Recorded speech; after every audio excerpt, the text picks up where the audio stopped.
Untuk salat gaib, para ulama ikhtilaf, berbeda pendapat. Kalau untuk salat jenazah jelas itu disyariatkan. Bahkan pahalanya ketika kita salat jenazah kemudian mengantarkan jenazah ke pemakaman, itu pahalanya besar, dapat 2 qirat, setara dengan 2 bukit Uhud, kata Nabi Shallallahu Alaihi Wasallam. Nah, tapi kalau kemudian menyolatkan di pemakaman juga dalilnya sahih. Lalu bagaimana kalau salat gaib? Nah, terkait salat gaib itu memang terjadi dan dikerjakan oleh Nabi Shallallahu Alaihi Wasallam pada saat meninggalnya Raja Najasyi. Tetapi para ulama berbeda pendapat terkait hukum salat gaib. Nah, hadis dari sahabat Jabir, semoga Allah meridainya, anna Nabiya sallallahu alaihi wasallam shalla 'ala Najasyi, bahwa Nabi sallallahu alaihi wasallam menyolatkan Raja Najasyi. Dan sahabat Jabir berkata, fakuntu fis saffis tsani, aku ada di saf 2 awis salis atau 3. Jadi sahabat Jabir menyebut dirinya pada saat itu ada di saf 2 atau 3.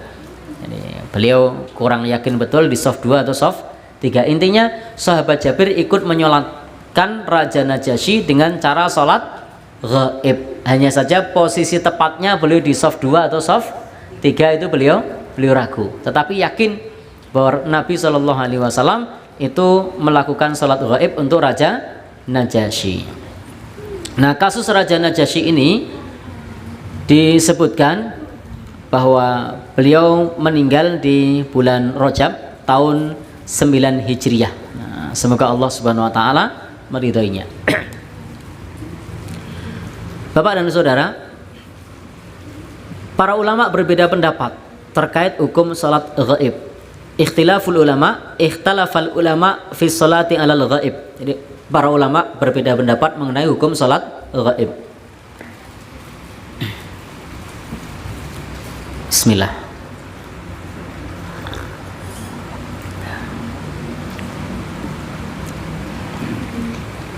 Baik, para ulama berbeda pendapat mengenai hukum sholat gaib. Fadhahaba Abu Hanifah wa Malik. Menurut pandangan Imam Abu Hanifah dan Imam Malik, bahwasanya sholat jenazah ini tidak disyariatkan. Itu tidak disyariatkan. Wa jawabuhum ala hadhil ahadits. Bagaimana jawaban atau bantahan terhadap hadis tentang sholat gaib ini? Annaha khasatum bin Nabi sallallahu alaihi wasallam. Jadi menurut mazhabnya Imam Abu Hanifah dan juga Imam Malik, bahwasanya sholat gaib ini adalah kekhususan bagi Nabi Shallallahu Alaihi Wasallam, sehingga salat gaib itu tidak disyariatkan menurut pandangan Imam Abu Hanifah dan juga Imam Malik. Lalu pandangan yang kedua, wadhahab Syafi'i, pandangan Imam Asy-Syafi'i, wal masyhuru 'inda ashabil Imam Ahmad, dan juga yang masyhur di kalangan sahabat-sahabat Imam Ahmad, annaha masyru'atun, bahwasanya salat gaib itu disyariatkan berdasarkan hadis yang sahih. Adapun wal khususiyah, mengkhususkan itu adalah bagi Nabi, tahtaju ila dalil, itu membutuhkan dalil, walaysa huna dalil, dan ini bukan dalil. Sehingga kalau mengatakan bahwasanya itu adalah kekhususan bagi Nabi, maka itu perlu dalil. Sehingga dalam pandangan Imam Asy-Syafi'i dan yang masyhur dari sahabat-sahabat Imam Ahmad, bahwasanya salat gaib itu disyariatkan, dituntunkan. Kemudian pendapat pertengahan itu adalah pernyataan dari Syekhul Islam Ibnu Taimiyah. Jadi pernyataan Syekhul Islam Ibnu Taimiyah berpendapat pertengahan. In kanal gaib, jika si mayit yang gaib ini belum disolatkan, maka sulya alaihi, maka disolatkan.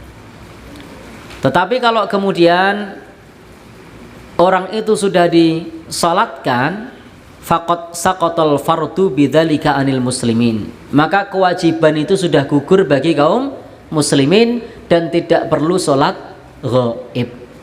Sehingga menurut Syekhul Islam Ibnu Taimiyah, sholat gaib itu hanya berlaku untuk orang yang mereka belum disolatkan. Seperti kasusnya Raja Najasyi. Raja Najasyi itu meskipun masuk Islam, tidak ada orang lain yang masuk Islam, sehingga di negerinya tidak ada orang yang menyolatkan. Karena di negerinya tidak ada orang yang menyolatkan, maka Rasul Shallallahu Alaihi Wasallam pun kemudian menyolatkan Raja Najasyi. Maka menurut Syekhul Islam seperti itu, sehingga kalau sudah ada yang menyolatkan faqad saqatal fardu, maka fardunya itu sudah gugur dan orang lain tidak perlu melakukan sholat ghaib lagi. Baik, itu adalah 3 pendapat para ulama terkait hukum sholat ghaib. Nah, saya tidak mau berdebat tentang pendapat para ulama ini. Intinya bahwa ini adalah ikhtilaf, perbedaan pendapat di kalangan para ulama, sehingga ketika kita menjumpai di masyarakat ada saudara-saudara kita yang tidak mau sholat ghaib, maka tidak serta-merta kemudian kita menyatakan tidak mau nyolati saudaranya dan seterusnya, karena memang di kalangan para ulama ini adalah perkara ikhtilaf atau beda pendapat di kalangan para ulama. Nah, ringkasnya adalah bagi madhabnya Imam Abu Hanifah dan juga Imam Malik, sholat ghaib itu tidak disyariatkan. Sementara Imam Asy-Syafi'i dan yang masyhur di kalangan sahabat-sahabat Imam Ahmad bahwa sholat ghaib itu dituntunkan.